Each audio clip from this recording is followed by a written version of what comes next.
और इस वीडियो में मैं आपको दूसरी कविता करने जा रही हूँ जिसका नाम है तुलसीदास के दोहे। पिछली क्लास में हमने कबीरदास के दोहे किया था, यह मध्यकालीन कविता है। अब जो है मैं आपको तुलसीदास के दोहे कराने जा रही हूँ। तो सबसे पहले मैं इसका कवि परिचय आपके सामने पढ़ देती हूँ। आप लोग निकालिए पेज नंबर 102, पेज नंबर 102 निकालिए। कवि परिचय। महाकवि तुलसीदास का जन्म 1532 ईस्वी में हुआ था। आप राम भक्ति शाखा के सर्वश्रेष्ठ रचनाकार माने जाते हैं। आपके पिता का नाम आत्माराम दुबे और माता का नाम तुलसी था। आपके गुरु बाबा नरहरि दास थे। आपके आराध्य देव श्री रामचंद्र थे और लोकमंगल भावना आपके काव्य का सिद्धांत रहा। आपने अन्यान्य काव्य शैलियों का प्रयोग करते हुए कई रचनाएं हिंदी साहित्य जगत को समर्पित की। आपकी मृत्यु सन 1623 ईस्वी में हुई। रामचरितमानस, विनय पत्रिका, कवितावली, गीतावली, जानकी मंगल और दोहावली आपकी सर्वश्रेष्ठ रचनाएं मानी जाती हैं। आपका अवधि और ब्रज भाषा पर समानाधिकार रहा था। प्रस्तुत दोहों में राम भक्ति, नीति, सदाचार, विनय, दान एवं जीवन के समस्त पक्षों पर प्रकाश डाला गया है। तो कवि परिचय क्या है? सबसे पहले कवि तुलसीदास का जन्म। तो कवि तुलसीदास का जन्म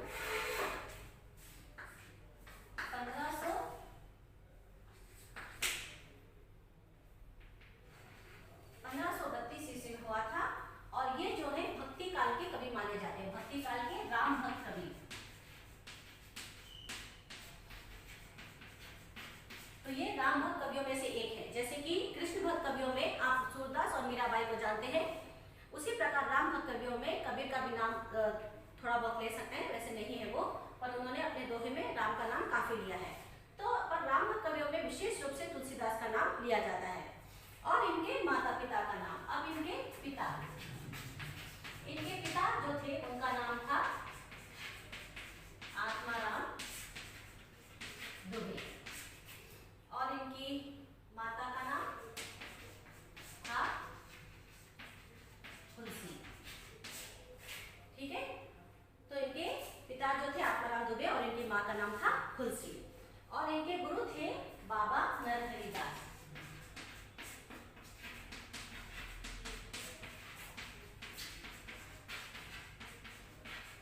बाबा नरहरि दास इनके गुरु थे।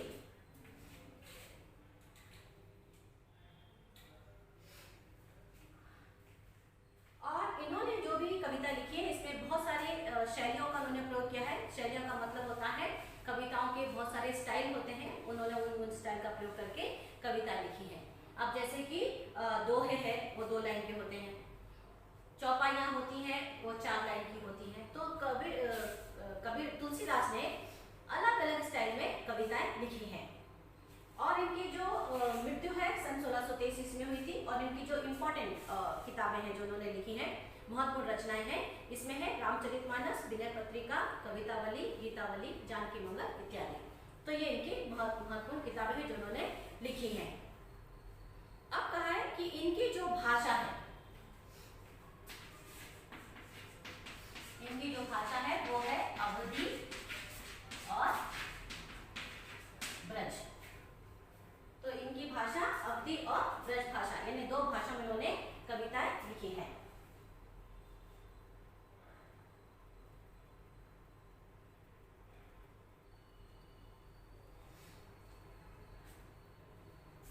और प्रस्तुत दोहे में इन्होंने कई विषय को लेकर कविता लिखी है, अलग अलग विषय। एक दोहे में उन्होंने अपना राम भक्ति के बारे में कहा है, तो दूसरे दोहे में नीति, सदाचार, विनय इत्यादि के बारे में उन्होंने कहा है।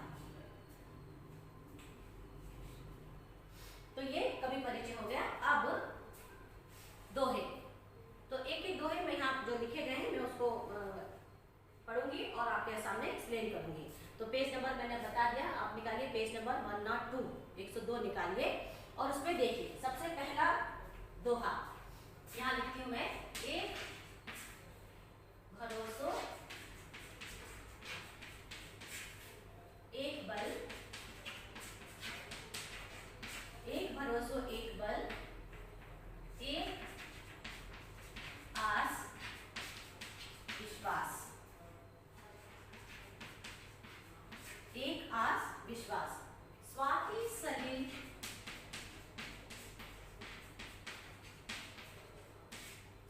सलिल रघुनाथ जस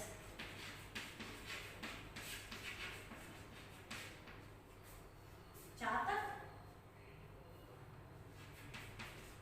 तुलसी दास। तो यहाँ पे ये जैसे कि कहे इन्होंने राम भक्ति पर आधारित दोहे भी लिखे हैं। तो ये जो दोहा है वो राम भक्ति पर आधारित दोहा है। तो इसमें क्या कह रहे हैं तुलसीदास, एक भरोसो एक बल एक आस विश्वास, स्वाति सलिल रघुनाथ जस चातक तुलसीदास। इसमें वो कहते हैं कि उन्हें एक ही नाम पे भरोसा है और उनकी पूजा करने से उन्हें बल मिलता है और उसी से उन्हें आस है, उन्हीं पर उन्हें विश्वास है। तो ये एक ही नाम कौन है? राम, क्योंकि वो राम भक्त हैं। तो वो कहते हैं कि उन्हें राम का नाम स्मरण करने से, राम की पूजा करने से उन्हें क्या है? बल मिलता है, विश्वास है उन्हें कि उनका नाम लेने से उनको उनके हर कष्ट से उन्हें मुक्ति प्राप्त हो जाएगी। इसलिए इसी विश्वास के साथ वो हमेशा उनका ही नाम स्मरण करते हैं और किसी का स्मरण नहीं करते। तो कहा है एक भरोसो एक बल, उन्हें राम तुलसीदास को अपने भगवान राम पर पूरा भरोसा है कि उनका स्मरण करने से उन्हें ताकत मिलेगी ताकि वो अपने जीवन में अच्छे से अपना जीवन बिता सके। और इसी उनसे हर आशा, हर उम्मीद वो उनसे ही करते हैं कि अगर कल को कोई मेरे पर मुसीबत आती है तो मेरे भगवान राम मेरी रक्षा करेंगे। तो ये आस यानी ये जो उनका एक विश्वास है और उनको जो उनके मन में एक आशा है वो पूरी अपने भगवान राम पर ही है। फिर कहते हैं स्वाति सलिल रघुनाथ जस चातक तुलसीदास। चातक जो है ये पक्षी का नाम है और स्वाति एक नक्षत्र है। तो यहाँ पे तुलसीदास कह रहे हैं कि जिस प्रकार चातक पक्षी स्वाति नक्षत्र को देखता है, कब स्वाति नक्षत्र निकलेगा उस समय आकाश से पानी की बूंद टपकेगी और उसका पानी पीकर चातक पक्षी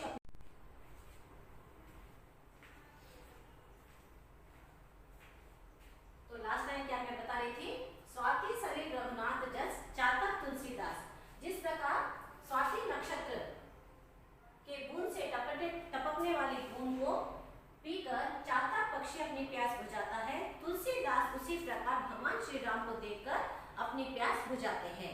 यानी कहने का मतलब है वो क्या कह रहे हैं, श्री राम एक भरोसा एक बल एक आस विश्वास। भगवान राम का नाम लेने से उनको जो है बल प्राप्त होता है, उनको एक ही नाम पर भरोसा है और उन्हीं से उन्हें पूरा उम्मीद है और उसी पर उन्हें विश्वास है। स्वाति सलिल रघुनाथ चातक तुलसीदास। तो जिस प्रकार चातक पक्षी सलिल को देखता है, सलिल नक्षत्र को देखता है, तुलसीदास अपने भगवान को देखते हैं। दूसरा दोहा है, जगते रहे 36 है राम चरण 6-3, तुलसी देखो विचार है ये मतो प्रवीण। तुलसीदास कह रहे हैं कि जो मनुष्य इस संसार से 36 बनकर रहता है वो राम चरण 6-3, वो जब राम की शरण में जाता है तो वो 6 और 3 हो जाता है। तो मैंने यहाँ लिखा है 36 मतलब ऐसा और 6 यानी 3 वैसा। तुलसी देखो विचार है ये मतो प्रवीण। तुलसीदास कहते हैं कि ये मेरा विचार है और यही प्रवीण लोगों का भी विचार है, यानी यही बुद्धिमान लोगों का भी विचार है। क्या विचार है कि जो संसार से 36 का आंकड़ा रखता है वो भगवान श्री राम के मंदिर में जब जाता है तो वो 6 और 3 हो जाता है। यहाँ 36 का मतलब होता है उनके दुनिया से नाराज होना या उनके विरुद्ध होना, उनके खिलाफ होना। लेकिन वो भगवान से नाराज नहीं हो सकता, दुनिया से नाराज हो सकता है, दुनिया के खिलाफ जा सकता है, लेकिन अपने भगवान के खिलाफ वो कभी नहीं जा सकता। नाराजगी हो सकती है लेकिन ज्यादा दिन वो नाराजगी नहीं रह सकती है। तो इसलिए कहा है कि जब से चाहे वो 36 है उनके विरुद्ध रहे लेकिन राम के जो है वो 36 बनकर नहीं रह सकता, वहां पे वो 6 और 3 बनकर रहता है। अब 6 और 3 मतलब देखिए 36 जो होता है वो ऐसा होता है, ठीक है, 36 ऐसा होता है यानी 36। तो जो 3 जो है ये इसका मुंह है, आप ऐसा मान के चलिए ये मुंह है और ये 6 का मुंह है और ये जो है इनकी पीठ है।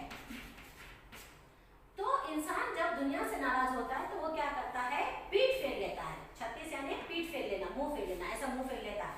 यानी जब नाराज होते हैं तो हम क्या कहते हैं, मैं तुमसे बात नहीं करता, तो ऐसे पीठ फेर लेते हैं। तो इसको कहते हैं 36 का आंकड़ा। 36, यानी तो वो कहते हैं कि इंसान चाहे संसार से 36 रहे, जैसे पीठ फेर ले, यानी 3 का ये पीठ है और 6 का पीठ है, तो वो 36 बन के रहता है। लेकिन रामचरण 6 3, जब वो श्री राम के चरण में जाता है तो वो 6 और 3 हो जाता है, यानी ये इनका मुंह है और ये पीठ है, ये इनकी पीठ है। तो वो क्या करता है, उनके सामने मुंह करके, है ना, जब भगवान के सामने जाते हैं तो हमेशा फेस करके जाते हैं, है ना, पीठ करके नहीं जाते। तो पीठ करना मतलब नाराजगी, उनके खिलाफ मुंह करके जाना, यानी बात करना, खुशी से प्रसन्नतापूर्वक बात करना। तो ये कहा है कि जब तुलसीदास कहते हैं कि हम भगवान के जब सामने जाते हैं तो 6 और 3 बनकर, यानी आमने सामने बैठकर भगवान को देखते हैं, उनसे बातें करते हैं, अपने मन की बातें, जो भी दुख है, तकलीफ है, खुशी है, जो भी हम उनके संग शेयर करते हैं। लेकिन चाहे दुनिया से हम कितने भी नाराज हो, हम उनसे 36 रहे, लेकिन भगवान से 6 और 3 बनकर रहते हैं। यही तुलसीदास का विचार है और यही बुद्धिमान लोग भी कहते हैं। तीसरा, तुलसी संत सुअम तरु फूली फलहि परहे, इतने ये पाहन हनत उत्ते ये फल दे। तुलसीदास कहते हैं कि संत यानी साधु, सुअम तरु यानी आम का पेड़, फूल ही फल ही परहे, फूल फल देता है। तुलसीदास कहते हैं कि संत का स्वभाव कैसा है, जैसे आम का पेड़ जो समय समय पर हर साल फूल और फल देता है। इतने ये पाहन हनत, जितने भी, इतने में जितने भी, पाहन यानी पत्थर, हनत यानी मारना, जितने भी आप उस पर पत्थर मारिए उतने ही वो फल देता है। आम का पेड़ हर साल फूल फल देता है और उस जब उसमें आम लगते हैं तो बच्चे उसमें पत्थर मारते हैं आम तोड़ने के लिए, तो इससे आम के पेड़ को तकलीफ होती है, दुख होता है, लेकिन इसके बावजूद वो अगले वर्ष फिर से फूल फल देता है। तो फूल फल देना नहीं छोड़ता, लोग कितने भी उसे पत्थर मारते रहे, यानी लोगों की भलाई, उपकार करने की जो भावना है आम के पेड़ में बहुत ज्यादा होती है। वही स्वभाव जो है संत का भी होता है। संत धूप में, बारिश में, गर्मी में भूखे प्यासे रहकर तपस्या करता है, साधना करता है, वर्षों की साधना करके फिर उसे ज्ञान प्राप्त होता है। वो ज्ञान को अपने पास नहीं रखता, वो उसे दूसरों को देता है।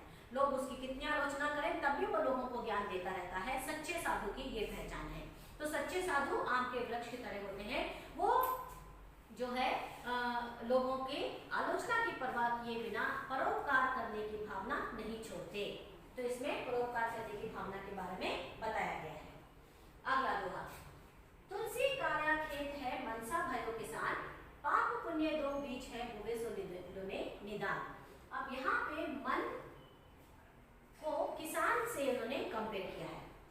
तुलसीदास कहते हैं कि जो काया है यानी मनुष्य का जो शरीर है वो खेत के समान है, मनुष्य का शरीर खेत के समान है। मनसा भयो किसान, जो मन है वो किसान के समान है। और पाप पुण्य दो बीज है, और पाप और पुण्य बीज है, दो बीज है। बुरे सो निदान, जैसे वो बोएगा वैसा उसको फल मिलेगा। कहने का अर्थ यह है कि किसान जब अपने खेत में बीज लगाता है तो जैसे बीज लगाता है उसे वैसा ही फल मिलेगा। अगर वो आम का बीज लगाएगा तो आम का पेड़ मिलेगा, उसमें आम के फल लगेंगे। अगर वो गेहूं का बीज लगाएगा तो उसे गेहूं मिलेंगे, उससे पीस कर आटा अपना पेट भर सकता है। टमाटर का पौधा लगाएगा तो टमाटर की सब्जी उसमें निकलेगी। तो कहने का मतलब है किसान अपने खेत में जैसे बीज लगाता है उसे उसी चीज का फल मिलता है। वैसे ही तुलसीदास कहते हैं कि मनुष्य का जो काया यानी जो उसका शरीर है वो भी उस खेत के समान है, और जो मन है वो किसान के समान है। तो जब इंसान अपने मन के अंदर जैसे विचार पैदा करेगा वैसा ही उसे फल मिलेगा। मान लीजिए वो पाप या पुण्य, दो बीज हैं, पाप और पुण्य में से जो विचार पैदा करेगा उसे उसका फल मिलेगा। अगर वो पाप करेगा यानी क्राइम करेगा तो उसका फल उसे मिलेगा, उसके शरीर को नुकसान मिलेगा। अगर वो पुण्य करता है, अच्छा काम करेगा, किसी दूसरे की भलाई करेगा, गरीब की सहायता करेगा तो उसे उसका अच्छा फल मिलेगा। तो यानी कहने का मतलब है अच्छे काम करने से अच्छा फल मिलेगा, बुरे काम करने से बुरे फल मिलेगा। और ये दोनों काम जो वो करता है अच्छा या बुरा, इसकी ये बात कहाँ से आती है? दिमाग से और उसके दिल से, दिल में पैदा होती है। तो मन जो है वहीं पर बीज पैदा होता है। अच्छा करना या बुरा करना, जो भी करेगा उसका नतीजा उसे भुगतना पड़ेगा। इसके बाद मधुर वचन के जात मिटे, उत्तम जन अभिमान, तना शीत जल सो मिटे, जैसे दूध उफान। तो यहाँ पे तुलसीदास कह रहे हैं कि इंसान के जो मधुर वचन है उनका महत्व देखिए कितना होता है। मधुर वचन से जात मिटे, मधुर वचन से मिट जाता है क्या?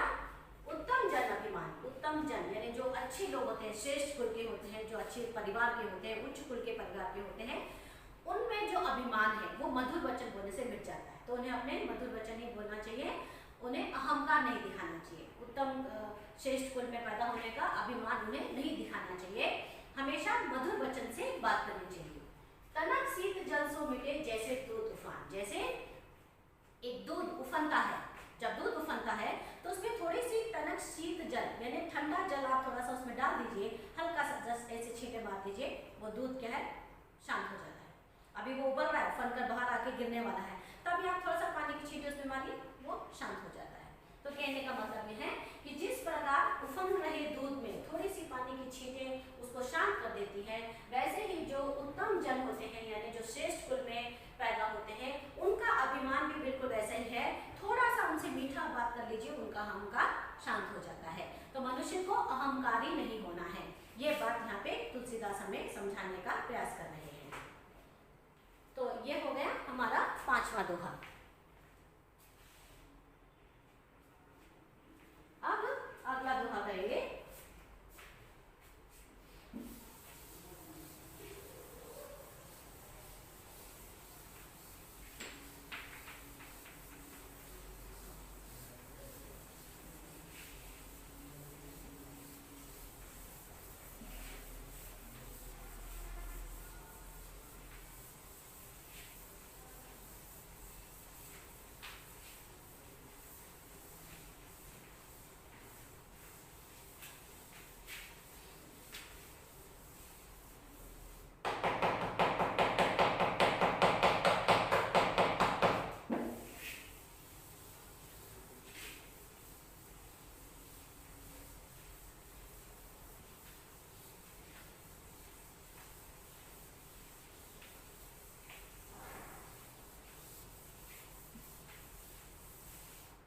अब अगला दोहा लिखती हूँ मैं,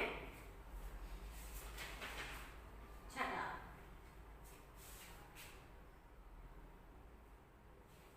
अगला दोहा है 7वां। काम क्रोध मद लोभ की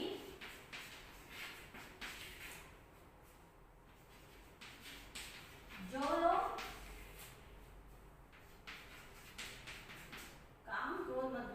जो लोग मन में खान तो लोग पंडित मूर्खों तुलसी एक समान।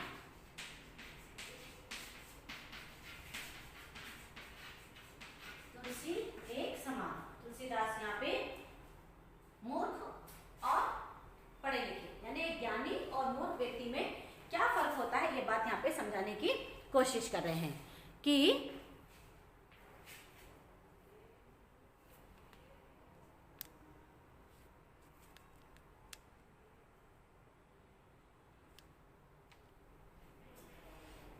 तुलसीदास कह रहे हैं कि काम क्रोध मद लोभ की जो लोग मन में खान। अगर मनुष्य के मन में काम क्रोध है यानी काम यानी लालच, क्रोध यानी गुस्सा, मद यानी नशा, लोभ यानी लालच, काम यानी वासना। अगर मनुष्य के अंदर कुछ बुराइयां हैं, कौन कौन सी बुराइयां हैं, उसके मन में वासना है, क्रोध है, नशा करने की आदत है, लालच करने की आदत है, ये सारी बुराइयों की उसके मन के अंदर खान है यानी माइंस, खान है यानी खजाना भरा हुआ है। बुराइयों की बहुत सारी बुराइयां उसके शरीर के अंदर भरी हुई हैं। तो लोग पंडित मूर्खों तुलसी एक समान। तो तुलसीदास कहते हैं कि तब क्या होता है, एक पंडित और एक मूर्ख दोनों एक समान हो जाते हैं। पंडित यानी एजुकेटेड पर्सन और मूर्खों यानी अनएजुकेटेड। तो एक पढ़ा लिखा और एक अनपढ़, एक पढ़े लिखे और एक अनपढ़ में कोई फर्क नहीं रह जाता। यानी अगर एक पढ़ा लिखा व्यक्ति भी उसमें वासना है, क्रोधी स्वभाव का है, लालची है, नशा करता है, ये 4 बुराइयां अगर उसके अंदर भरी हैं तो वो जो है अनपढ़ व्यक्ति के समान है। तो पढ़े लिखे व्यक्ति में ये सभी बुराइयां नहीं होनी चाहिए, उसे एक अच्छे स्वभाव का इंसान बनकर अपने आप को दिखाना चाहिए। अब इसके पहले ये छठा, ये 7वां था, अब मैं छठा दोहा पढ़ा देती हूँ। गोधन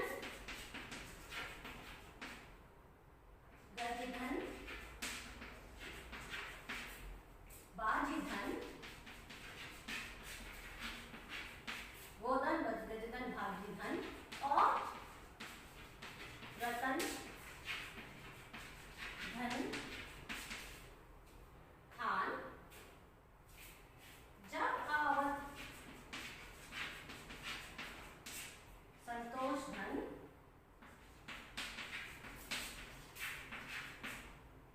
सब धन धूरी समान। तो यहाँ पे तुलसीदास जो है कई प्रकार के धन की बात करें। धन का मतलब क्या होता है, यहाँ पे देखिए, धन यानी दौलत। धन का मतलब क्या है, दौलत। दौलत कई तरह की होती है, हर एक इंसान के लिए दौलत अलग होती है। जैसे किसान की दौलत क्या है, उसकी गाय बैल जिनसे वो खेती बाड़ी करता है। राजा के लिए धन क्या है, हाथी जिस पे बैठकर वो निकलता है और युद्ध भी करता है।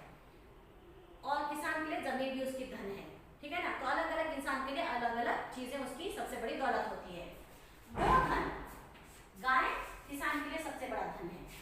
गजधन हाथी, गौ यानी गाय, गज यानी हाथी, तो हाथी एक धन है, गाय एक धन है। बाजी धन यानी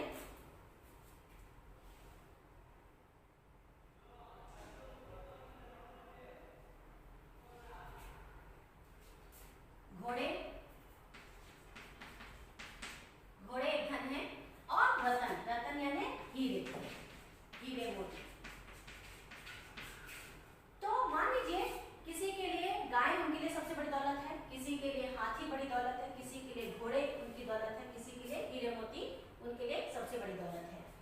लेकिन तुलसीदास के लिए ये सारी दौलत बेकार है, क्योंकि ये दौलत ऐसी है इंसान के पास जितनी आ जाए उसके लिए वो कम है, वो और पाना चाहता है ना।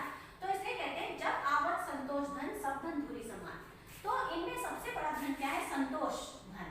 उसके आगे सारे धन जो है धूल के समान है, धूल यानी मिट्टी, सारे धन धूल या मिट्टी के समान है। संतोष धन यानी एक संतुष्टि, सेटिस्फैक्शन, संतुष्टि या सेटिस्फैक्शन आना चाहिए, वही सबसे बड़ा धन है। तो यहाँ पे वही कह रहे हैं कि जब संतोष धन आता है तो सारे धन धूल के समान हो जाता है। जब तक संतोष नाम की दौलत नहीं है मनुष्य के पास, सेटिस्फैक्शन नहीं है, तब उसके पास चाहे गाय धन आ जाए, गज हाथी आ जाए, घोड़े आ जाए, हीरे मोती आ जाए, लेकिन उसमें संतुष्टि नहीं है तो उसके लिए वो सारा धन बेकार है, उसे कोई खुशी उससे मिलने वाली नहीं है। अब 8वां दोहा देखिए। आवत ही हर्षे नहीं नैनन नहीं सने, तुलसी तहा न जाइए कंचन बरसे है। 8वां दोहा मैं पढ़ रही हूँ। आवत ही हर्षे नहीं नैनन नहीं सने। तुलसीदास क्या कह रहे हैं कि अगर किसी के आवत यानी आने से हर्ष नहीं होता, आने से हर्षे यानी प्रसन्नता, अगर किसी के मेहमान के, अगर कोई मेहमान आपके घर में आता है उसके आने से आपको हर्ष नहीं होता, और नैनन नहीं सने, और नैनों में, नैन यानी आंखें, आंखों में स्नेह, स्नेह यानी प्यार। अगर किसी के आने से आंखों हर्ष यानी प्रसन्नता नहीं होती, आंखों में प्यार नहीं झलकता, और तो क्या करना है, तुलसीदास कहते हैं तुलसी तहा ना जाइए कंचन बरसे में। तुलसी कहते हैं कि वहां पर कभी मत जाओ, चाहे वहां पर कंचन यानी सोना, सोना बरसे में यानी बारिश। तुलसीदास कह रहे हैं कि चाहे वहां पे सोने की बारिश क्यों ना होती हो, वहां पर कभी मत जाओ। कहने का मतलब है, और एक बार बोलती हूँ कि आवत ही हर्षे नहीं नैनन नहीं सने। अगर किसी के आपके आने से, मान लीजिए आप ही किसी के घर गए हैं, आपके वहां जाने से अगर उसकी आंखों में हर्ष नहीं है, खुशी नहीं है, और आंखों में प्रेम नहीं झलक रहा है, बहुत प्यार से आपसे नहीं मिलता, उसकी आंखों में नाराजगी है, नफरत है या गुस्सा है, ऐसे कुछ आपसे मिल रहा है, तो ऐसे घर में जाने से कोई फायदा नहीं है, क्योंकि वहां सम्मान नहीं मिल रहा, आपको देखकर उसे खुशी नहीं हो रही है, तो उस घर में चाहिए, चाहे वहां कंचन की बारिश क्यों ना होती हो, यानी वो चाहे कितना भी दौलतमंद इंसान हो, कितना पैसे वाला हो, उसके घर में आप कभी मत जाइए। तो ये 8वां दोहा हो गया। 9वां दोहा देख लीजिए। तुलसी कबहू न त्यागिए अपने कुल की रीति, लायक ही सो कीजिए ब्याह बैर अनुप्रीति। अब यहाँ पे तुलसीदास जो है अपने कुल की रीति के बारे में कह रहे हैं। ये जो था 8वां था, 6ठा गिरा, 7वां हो रहा, वो 8वां। अब 9वां दोहा में तुलसी क्या करें, अपनी कुल की रीति के बारे में बताएं। कुल की रीति यानी अपने खानदान की परंपरा, अपने खानदान की मर्यादा। तो तुलसीदास कहते हैं कि कबहू ना त्यागे अपने कुल की रीति, अपने कुल की रीति को, अपने खानदान के जो रीति रिवाज है, आपके खानदान की जो परंपरा है, उसे कभी नहीं त्यागना चाहिए। लायक ही सो कीजिए, जो लायक है उनसे ही आपको करना चाहिए। क्या? ब्याह बैर और प्रीति। ब्याह बैर प्रीति यानी ब्याह करना हो, शादी करनी हो, बैर यानी दुश्मनी करनी हो, प्रीति यानी प्रेम करना हो। ब्याह करना है, प्रेम करना या प्रीति करनी है, वो अगर आपके खानदान की कुल की रीति रिवाज के अनुकूल है तो ही उनसे करो, वरना उनसे मत करो। यहाँ तुलसीदास क्या कह रहे हैं, अपने कुल के रीति रिवाज के बारे में कह रहे हैं। जो आपके कुल का है उसी से ब्याह करना है, आपके खानदान का है, आपके जाति धर्म का है, तो ही उससे ब्याह करो, नहीं तो मत करो। और बैर दुश्मनी भी करनी है तो अपने ही कुल की रीति के बराबर, जो आपके लेवल का है, आपके बराबर का, उससे ही बैर दुश्मनी करनी है। छोटे मोटे लोगों के मुंह मत लगो। प्रीति और प्रेम करना है तो भी अपने खानदान, अपनी जाति, अपने धर्म को ध्यान में रखकर करना है। जो दूसरे लोग हैं उनसे मतलब कहना चाहिए अपनी कुल की रीति के जो विरुद्ध है उनसे तो मत करो। तो इस प्रकार अपने कुल की रीति का जो है पालन करना चाहिए और उन्हीं लोगों से उठना बैठना चाहिए जो आपके बराबर के लोग हैं। अब नेक्स्ट 10वां। बिना तेज के पुरुष की अवश्य अवज्ञा होए, आगे मुझे जो राख को आपको छुए सब कोरे। तो यहाँ पे पुरुष के तेज यानी उसके स्वाभिमान की बातें हो रही हैं। तुलसीदास कहते हैं कि जिस व्यक्ति में तेज होता है, जिस पुरुष में तेज होता है, तेज यानी स्वाभिमान, जिस पुरुष में तेज होता है, स्वाभिमान होता है, उसकी अवश्य अवज्ञा नहीं होती, यानी उसकी अवज्ञा नहीं होगी। कोई उसका कहना इनकार नहीं कर सकता, उसके आदेश जो भी कहेगा उसे मानेगा। और जिसमें तेज नहीं है, जिस मनुष्य में स्वाभिमान नहीं है, उसकी अवज्ञा होती है, यानी हर कोई भी उसका कहना नहीं मानता, उसका डिसओबे करते हैं, ओबे नहीं करते, डिसओबे करते हैं। आगे बुझी जो राख को आपको छुए सब कोई, बिल्कुल जैसे आग जब जलती है उसे डर के मारे कोई नहीं छूता, जलती हुई आग देखकर सब डर जाते हैं। और आग बुझ गई है, राख होगी तो उसे हर कोई छू लेता है। वैसे ही मनुष्य जो उच्च कुल के मनुष्य होते हैं, अगर उनमें स्वाभिमान है तो उससे सब डरेंगे। अगर वो अच्छा काम करता है, रेस्पेक्टफुल है, अपने काम को खुद ठीक से करता है, तो लोग उसे इज्जत देते हैं, उसका कहना मानेंगे। अगर वो मनुष्य में स्वाभिमान नहीं है, अपना काम ठीक से नहीं करता है, तो उसकी अवज्ञा होती है, कोई भी उसका कहना ठीक से नहीं मानता। तो इस प्रकार मनुष्य में स्वाभिमान होना अत्यंत आवश्यक है। तो ये इस दोहे में कहा गया है। तो इस प्रकार से हमने क्या किया, यहाँ पे मैंने आपको तुलसीदास के दोहे किए हैं। पूरे 8 दोहे हो गए हैं और 10 दोहे थे, इसमें 10 मैंने करा दिए हैं। अगले वीडियो में मैं आपको इसके नोट्स कराऊंगी।